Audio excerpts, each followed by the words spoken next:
नमस्कार बच्चों, आज हम 8th चैप्टर शुरू करने जा रहे हैं। चैप्टर का नेम है हमारा विंड्स, स्टॉर्म्स एंड साइक्लोन्स। अच्छा, विंड्स, स्टॉर्म्स एंड साइक्लोन्स क्या क्या चीज़ें होती हैं? ये हमारे क्लाइमेट होते हैं, ठीक है, नेचुरल चीज़ें हैं, ये नेचुरल ही होती है सब कुछ।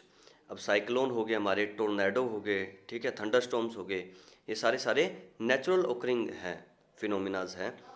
तो सबसे पहले हम पढ़ना शुरू करेंगे हवा, एयर के बारे में। एयर की मतलब प्रेशर की तरह कैसे इंक्रीज़ होता है, उसकी स्पीड कैसे इंक्रीज़ होता है। आपने ऑब्जर्व किया होगा, जैसे एक पाइप है आपके, एक एग्जांपल दूंगा पाइप का, पानी वाली।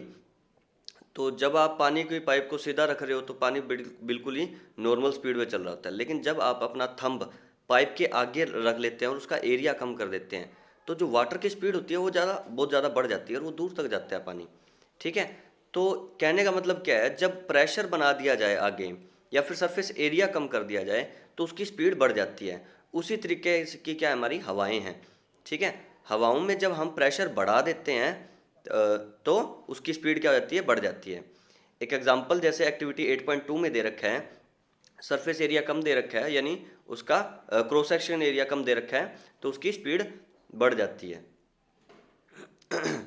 ये कुछ एक्टिविटी है 8.3 की।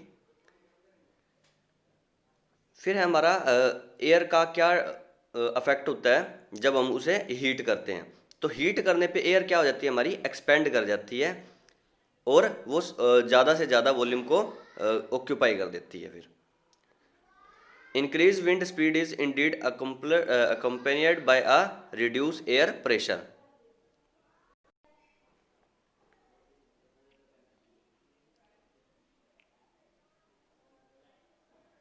फिर हमें क्या दिखा रखा है, मॉनसून क्या होता है। मॉनसून हमारा क्या होता है, मॉनसून होता है, मॉनसून वर्ड कहाँ से डिराइव किया गया है, मौसम से, जो कि अरेबिक वर्ड है हमारा।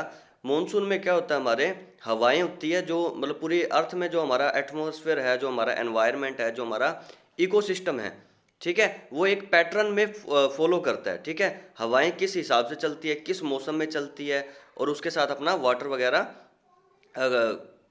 कंज्यूम करके लाती है, ठीक है। तो जो हमारे मानसून आते हैं उसमें क्या आती है, हमारी बारिशें। क्यों? क्योंकि हवाएं अपने साथ साथ पानी की बूंदें भी साथ में लेके आती है, जो कि हमारी महासागरों वगैरह समुद्रों से इवेपोरेट होके आई हुई होती हैं, ठीक है। फिर नेक्स्ट हमें क्या दे रखा है, ये क्या है, हवाओं के और मानसून के पैटर्न है कि कौन सी हवा किस डायरेक्शन को कहाँ से होके निकलती है।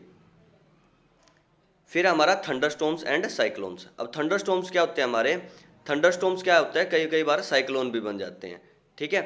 कैसे? Thunderstorms develop in hot humid tropical areas like India very frequently. Thunderstorms कहाँ कहाँ आते हैं हमारे, मतलब गर्म और ह्यूमिड और ट्रॉपिकल एरिया में। The rising temperature produces strong upward rising winds. मतलब जैसे ही टेम्परेचर बढ़ता है तो हवाएं ऊपर की तरफ उठने लगती है, क्योंकि हमें पता है गर्म हवाएं ऊपर उठती हैं।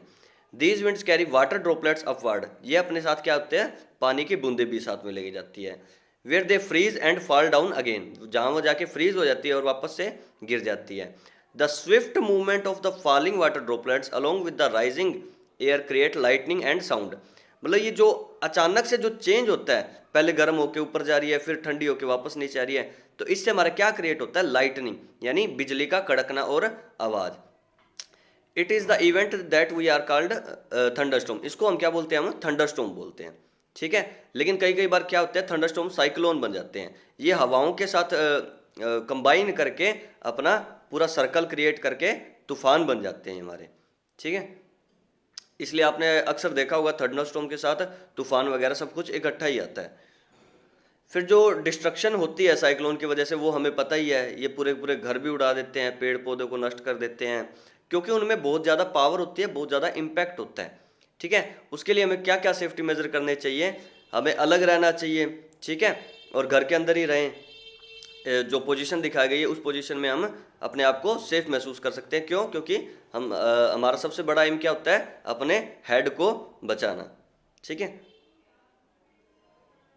आज के लिए बस इतना ही, बाकी करेंगे नेक्स्ट लेक्चर में। धन्यवाद।